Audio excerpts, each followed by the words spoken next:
With the announcement of Jump Force at E3, I'm interested in the game, but I'm more so concerned about certain things.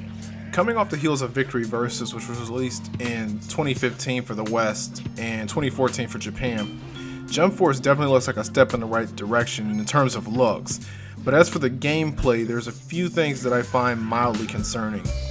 The first thing I'm referring to is the constant combo breaking that we saw in the demos. This wasn't in Victory Versus. Once you were hit unless you had support ready to come and assist you. From the demo matches, we see characters attacking and having their attacks countered and stopped. I'm hoping, since we know very little about the game, that this isn't a type of rock, paper, scissors type of game like the old One Piece games, because it would be rather disappointing, especially since Shonen claimed Victory Versus was going to be the last game to begin with. The game does look a lot better compared to the last one, which had more of that cartoony look to it than I would have personally liked. Personally, if the graphics were akin to that of the Ultimate Ninja Storm series from Naruto, I think it would actually be very appropriate. Looking at the characters we know to be playable so far in some fashion, we have Goku, Frieza, Naruto, Zolo, Sasuke, Ichigo, and Aizen.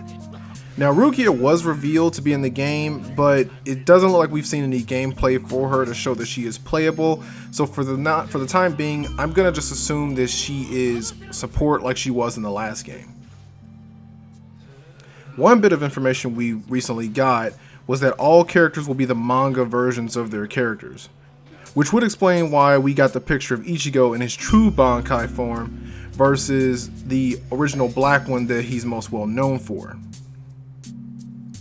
Speaking of which, I'm just going to say this now. I don't like Aizen's manga design for the end of the series. The Weko Mundo design is just so much preferable. Hopefully they have some type of color or outfit system embedded into the game, so that way you can change characters' outfits as you see fit.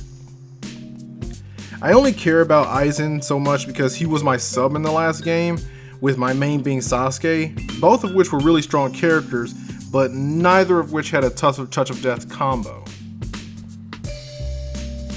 It does look like Sasuke is getting a bit of a nerf though, based on the gameplay, sadly. And what I'm referring to is Sasuke's Amaterasu. Sasuke's Amaterasu, you could hold it in the last game and the target would lose HP and stamina over time. It couldn't kill unless it was the initial hit that did the attack. It looks like now it's just going to create a field of black flames, which looks nice but doesn't look completely practical because it looks like your opponent can just walk away from them. In terms of returning characters from games before Victory Versus, as of right now, the only character we know will be Light Yagami from Death Note. And as of this video, it doesn't look like he will be playable. It looks like he may just be a story character for now. Personally, with the graphics that look this good, I would like to see some other characters from previous Shonen games return. Primarily Shaman King, honestly. I would like to see what they would do with Hao and Yo. It would be awesome to see Yo do a double medium for his ultimate, or even better, his Armored Oversoul from the manga as well, because they did say manga only characters. If I were going to pick someone from a current running shonen, I would probably say Asta from Black Clover.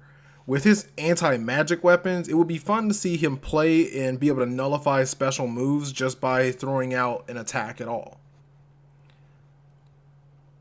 Also, on the term of specials and ultimates, I really hope that they change how Aizen's ultimate works, because in the previous Victory Versus game, it was pretty much just a giant explosion around him, which, while practical, it just doesn't lend itself to have many utilities outside of comboing into it. And given that ultimates are not always at the ready, it pretty much made it worthless at some points in time. Given that in the manga towards the end, we do see Aizen use Hado number 100, I would hope that that might be potentially his new ultimate for the game.